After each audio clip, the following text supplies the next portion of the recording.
السلام علیکم ورحمۃ اللہ وبرکاتہ۔ بسم اللہ الرحمن الرحیم۔ 10 ایسے بڑے کبیرہ گناہ جن کو کرنے والا دنیا میں ذلیل و رسوا ہو جائے گا۔ تہجد پڑھنے والا نیکوکار پرہیزگار بھی ذلیل و پریشان ہوگا۔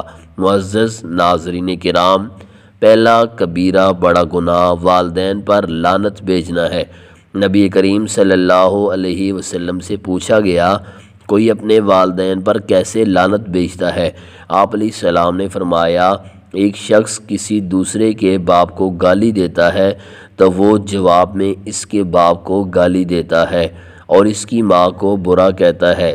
بخاری مسلم۔ معزز ناظرین کرام، والدین دنیا کی سب سے بڑی نعمت ہیں۔ والدین کی جس قدر عزت و توقیر کی جائے گی، اسی قدر اولاد سعادت سے سرفراز ہوگی۔ شریعت نے والدین کے ساتھ حسن سلوک کا حکم دیا گیا ہے۔ ابن عباس نے کہا کہ نبی اکرم صلی اللہ علیہ وسلم نے فرمایا، کوئی بھی فرزند محبت کی نگاہ سے والدین کی طرف دیکھے تو ہر نظر کے بدلے حج مقبول کے برابر ثواب ہے۔ اس وقت لوگوں نے کہا، اے رسول خدا، اگر ایک دن میں 100 دفعہ دیکھے پھر بھی حج کے برابر ہے؟ نبی اکرم صلی اللہ علیہ وسلم نے فرمایا، ہاں، حج کے برابر ہے۔ خدا ہر چیز سے بزرگ تر اور ہر عیب سے منزہ ہے۔ معزز ناظرین، والدین اگرچہ غیر مسلم بھی ہوں تو ان کے ساتھ اچھا برتاؤ کرنے کا حکم دیا ہے۔ احادیث مبارکہ کی روشنی میں والدین سے حسن سلوک سے پیش آنے کا حکم۔ حضرت ابو ہریرہ رضی اللہ عنہ سے روایت ہے کہ ایک شخص نے حضور نبی کریم صلی اللہ علیہ وآلہ وسلم سے سوال کیا کہ اے اللہ کے رسول صلی اللہ علیہ وآلہ وسلم، لوگوں میں میرے حسن سلوک کا مستحق کون ہے؟ آپ صلی اللہ علیہ وآلہ وسلم نے فرمایا، تمہاری ماں۔ اس نے پھر کہا، پھر کون؟ آپ صلی اللہ علیہ وآلہ وسلم نے فرمایا، تمہاری ماں۔ اس نے کہا، پھر کون؟ آپ صلی اللہ علیہ وآلہ وسلم نے فرمایا، تمہاری ماں۔ اس نے کہا، پھر کون؟ چوتھی بار آپ صلی اللہ علیہ وآلہ وسلم نے فرمایا، تمہارا باپ۔ بخاری شریف، مسلم شریف۔ والدین اگرچہ غیر مسلم بھی ہوں تو ان کے ساتھ اچھا برتاؤ کرنے کا حکم دیا ہے۔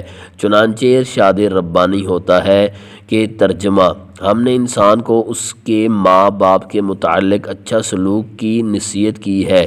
اس کی ماں نے دکھ پر دکھ اٹھا کر اسے حمل میں رکھا اور اس کی دودھ چھڑائی 2 برس میں ہے کہ تو میری اور اپنے والدین کی شکر گزاری کر، تم سب کو میری ہی طرف لوٹ کر آنا ہے۔ اور اگر وہ دونوں تجھ پر اس بات کا دباؤ ڈالیں کہ تو میرے ساتھ شرک کرے جس کا تجھے علم نہ ہو تو ان کا کہنا نہ ماننا، ہاں، دنیا میں ان کے ساتھ حسن سلوک سے پیش آنا، اچھی طرح بسر کرنا اور اس کی راہ چلنا جو میری طرف جھکا ہوا ہو۔ تمہارا سب کا لوٹنا میری ہی طرف ہے۔ تم جو کچھ کرتے ہو اس سے پھر میں تمہیں خبردار کروں گا۔ سورہ لقمان، آیت نمبر 13-14۔ احادیث مبارکہ کی روشنی میں والدین سے حسن سلوک سے پیش آنے کا حکم۔ دوسرا کبیرہ گناہ شراب کے شراکت دار۔ رسول اللہ علیہ السلام نے شراب کی وجہ سے 10 افراد پر لعنت فرمائی۔ شراب بنانے والا، بنوانے والا، پینے والا، اٹھانے والا، منگوانے والا، پلانے والا، بیچنے والا، کمائی کھانے والا، جس کے لیے خریدی جائے اور خریدنے والا۔ ترمذی۔ شراب نوشی اتنا بڑا جرم ہے کہ حدیث میں آتا ہے، حضرت انس رضی اللہ عنہ سے روایت ہے کہ رسول اکرم صلی اللہ علیہ وآلہ وسلم شراب پینے پر جوتوں اور چھڑیوں کی 40 ضربیں لگوایا کرتے تھے۔ جبکہ ایک روایت میں آیا ہے، حضرت عثمان نے ولید بن عقبہ پر شراب نوشی کے مقدمہ میں حضرت علی کو کوڑوں کے ساتھ سزا کی تنفیذ کا حکم دیا۔ حضرت علی رضی اللہ عنہ نے جعفر سے کوڑے مارنے کو کہا۔ جب 40 کوڑے ہوئے تو رکنے کا کہا اور کہنے لگے کہ رسول اکرم صلی اللہ علیہ وآلہ وسلم اور حضرت ابوبکر صدیق رضی اللہ عنہ نے 40 کوڑے لگوائے۔ حضرت عمر نے 80 کوڑے لگوائے۔ یہ سب سنت ہے لیکن 40 کا موقف مجھے پسند ہے۔ صحیح مسلم۔ اگلا کبیرہ گناہ، جس شخص نے جھوٹا خواب بیان کیا تو اس کو قیامت کے دن جو کے دانے 2 ٹکڑے کر کے جوڑنے کا حکم دیا جائے گا اور وہ اس کو کبھی نہ جوڑ پائے گا، یعنی اس کو ایسے کام پر مجبور کیا جائے گا جو وہ کر نہیں سکتا، نتیجتاً وہ عذاب پائے گا۔ مسلم۔ معزز ناظرین، اس سے اگلے کبیرہ گناہ سود خوری، سود کھانے والے، کھلانے والے، سود کا حساب کتاب کرنے والا اور سودی کاروبار کے گواہوں پر لعنت ہو، یہ سب برابر گناہ میں شریک ہیں۔ مسلم۔ حضرت عبداللہ بن حنظلہ رضی اللہ عنہ کہتے ہیں کہ رسول اللہ صلی اللہ علیہ وسلم نے فرمایا، سود کا 1 درہم جسے انسان جانتے بوجھتے کھاتا ہے وہ 36 مرتبہ زناکاری سے بھی بدتر ہے۔ صحیح مسند احمد طبرانی۔ سیدنا عبداللہ بن مسعود سے روایت ہے کہ رسول کریم صلی اللہ علیہ وسلم نے فرمایا، سود کے 73 دروازے ہیں، ان کا سب سے ہلکا گناہ یہ ہے کہ جیسے کوئی آدمی اپنی ماں کے ساتھ نکاح کرے۔ سب سے بدترین سود کسی مسلمان کی عزت سے کھلواڑ کرنا ہے۔ صحیح مستدرک حاکم بہقی۔ سیدنا جابر کہتے ہیں، رسول اللہ صلی اللہ علیہ وسلم نے سود کھانے والے اور اس کے کھلانے والے اور اس دستاویز لکھنے والے اور اس کی گواہی دینے والے پر لعنت بھیجی ہے، اور پھر فرمایا کہ یہ تمام کے تمام گناہ میں برابر کے شریک ہیں۔ مسلم۔ چھٹا کبیرہ گناہ بد اخلاق، جنت میں متکبر اور بد اخلاق داخل نہ ہو سکیں گے۔ ابو داؤد۔ ابو ہریرہ رضی اللہ عنہ سے روایت ہے کہ رسول اللہ صلی اللہ علیہ وسلم نے فرمایا، 2 خصلتیں ایسی ہیں کہ جو منافق میں کبھی جمع نہیں ہو سکتی، اچھے اخلاق اور دین کی سمجھ۔ ترمذی۔ عبداللہ بن عمر معاویہ۔ حضرت مسروق سے روایت ہے کہ جس وقت حضرت امیر معاویہ کوفہ کی طرف تشریف لائے تو ہم حضرت ابن عمر کے پاس گئے تو انہوں نے رسول اللہ صلی اللہ علیہ وسلم کا ذکر کیا، فرمانے لگے کہ آپ صلی اللہ علیہ وسلم نہ تو بد زبان تھے اور نہ ہی بد زبانی کرتے تھے، اور انہوں نے فرمایا کہ رسول اللہ صلی اللہ علیہ وسلم نے فرمایا، تم لوگوں میں سے بہترین لوگ وہ ہیں جن کے اخلاق اچھے ہیں۔ مسلم شریف۔ ابو درداء رضی اللہ عنہ نبی صلی اللہ علیہ وآلہ وسلم سے روایت کرتے ہیں کہ آپ نے فرمایا، میزان اعمال میں حسن اخلاق سے زیادہ بھاری چیز کوئی نہیں۔ ابو داؤد۔ 7واں کبیرہ گناہ بوڑھا زانی۔ 8واں کبیرہ گناہ جھوٹا حکمران۔ 9واں کبیرہ گناہ متکبر فقیر۔ اللہ تعالیٰ قیامت کے دن 3 قسم کے لوگوں کی طرف نہ نظر رحمت سے دیکھے گا، نہ ہی انہیں گناہوں سے پاک کرے گا اور نہ ہی ان سے کلام فرمائے گا۔ نمبر 1 بوڑھا زانی، نمبر 2 جھوٹا حکمران، نمبر 3 تکبر کرنے والا فقیر۔ مسلم۔ مسند بزار میں ہے کہ یہ تینوں افراد جنت میں داخل بھی نہ ہوں گے۔ معزز ناظرین کرام، یہ زنا اتنا بڑا سنگین گناہ ہے کہ حدیث میں آتا ہے، حضرت ابو امامہ رضی اللہ عنہ سے مروی ہے کہ ایک نوجوان نبی کریم صلی اللہ علیہ وسلم کی خدمت میں حاضر ہوا اور کہنے لگا، یا رسول اللہ صلی اللہ علیہ وسلم، مجھے زنا کرنے کی اجازت دے دیجئے۔ لوگ اس کی طرف متوجہ ہو کر اسے ڈانٹنے لگے اور اسے پیچھے ہٹانے لگے، لیکن نبی صلی اللہ علیہ وسلم نے اسے فرمایا، میرے قریب آ جاؤ۔ وہ نبی صلی اللہ علیہ وسلم کے قریب جا کر بیٹھ گیا۔ نبی صلی اللہ علیہ وسلم نے اس سے پوچھا، کیا تم اپنی والدہ کے حق میں بدکاری کو پسند کرو گے؟ اس نے کہا، اللہ کی قسم کبھی نہیں، میں آپ پر قربان جاؤں۔ نبی صلی اللہ علیہ وسلم نے فرمایا، لوگ بھی اسے اپنی ماں کے لیے پسند نہیں کرتے۔ پھر پوچھا، کیا تم اپنی بیٹی کے حق میں بدکاری کو پسند کرو گے؟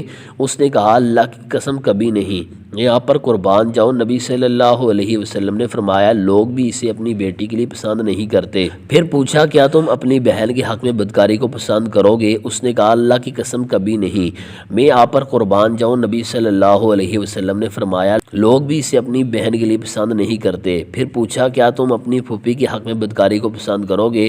اس نے کہا، اللہ کی قسم کبھی نہیں، میں آپ پر قربان جاؤں۔ نبی صلی اللہ علیہ وسلم نے فرمایا، لوگ بھی اسے اپنی پھوپھی کے لیے پسند نہیں کرتے۔ پھر پوچھا، کیا تم اپنی خالہ کے حق میں بدکاری کو پسند کرو گے؟ اس نے کہا، اللہ کی قسم کبھی نہیں، میں آپ پر قربان جاؤں۔ نبی صلی اللہ علیہ وسلم نے فرمایا، لوگ بھی اسے اپنی خالہ کے لیے پسند نہیں کرتے۔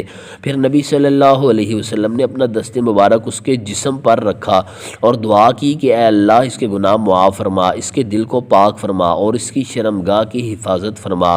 راوی کہتے ہیں کہ اس کے بعد اس نوجوان نے کبھی کسی کی طرف توجہ بھی نہیں کی۔ مسند احمد۔ احمد۔ معزز ناظرین، جو حکمران مسلمانوں پر ظلم و زیادتی اور سختی کرتا ہے، رسول اللہ صلی اللہ علیہ وسلم نے اس کے لیے بد دعا کی ہے، اے اللہ جو کوئی میری امت کا حاکم ہو پھر وہ ان پر سختی کرے تو اس پر سختی کر، اور جو کوئی میری امت کا حاکم ہوا اور وہ ان پر نرمی کرے تو بھی اس پر نرمی فرما۔ مسلم شریف۔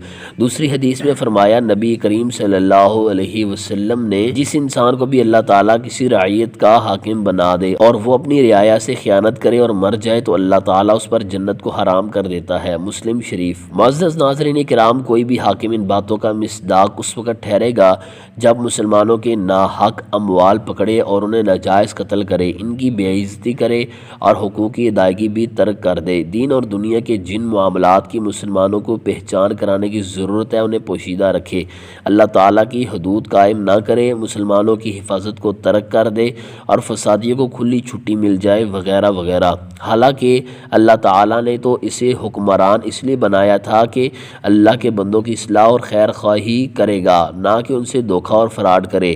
چنانچہ جب اس نے مذکورہ وجہ کو بدل ڈالا تو سزا کا مستحق ٹھہرا۔ اس پر جنت حرام کرنے کا مطلب ہے اللہ تعالیٰ نے وعید اور ڈانٹ اس پر لاگو کر دی اور مظلوم اس سے ناراض ہے۔ رسول اللہ صلی اللہ علیہ وسلم نے فرمایا، کوئی بھی حکمران جو مسلمانوں کے امور کا نگران بنا پھر وہ ان کی خیر خواہی اور ان کے لیے محنت نہیں کرتا تو وہ ان کے ساتھ جنت میں داخل نہیں ہوگا۔ مسلم شریف۔ 10واں کبیرہ گناہ، عوام کو مارنے والا اور عریاں عورتیں۔ جہنمیوں کی دو ایسی اقسام ہیں جو میں نے اب تک دنیا میں نہیں دیکھی۔ ایک وہ لوگ جس کے پاس کوڑے ہوں گے اور وہ لوگوں کو بلا وجہ مارا کریں گے۔ دوسری وہ عورتیں جو لباس پہن کر بھی عریاں رہتی ہوں گی، لوگوں کو مائل کرنے والی، خود بھی مائل ہونے والی۔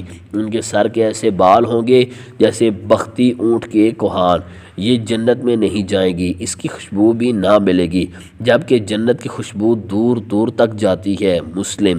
معزز ناظرین کرام، کبیرہ گناہوں سے بچنے کی فضیلت فرمان الہی ہے۔ ترجمہ: اگر تم کبیرہ گناہوں سے اجتناب کرو گے تو ہم تمہارے صغیرہ گناہوں کو معاف کر دیں گے اور تم کو باعزت مقام جنت میں داخل کریں گے۔ نساء، پارہ نمبر 4 آیت نمبر 31۔ مزید فرمایا، ترجمہ: اچھے کام کرنے والوں کو اچھی جزا دی جائے گی۔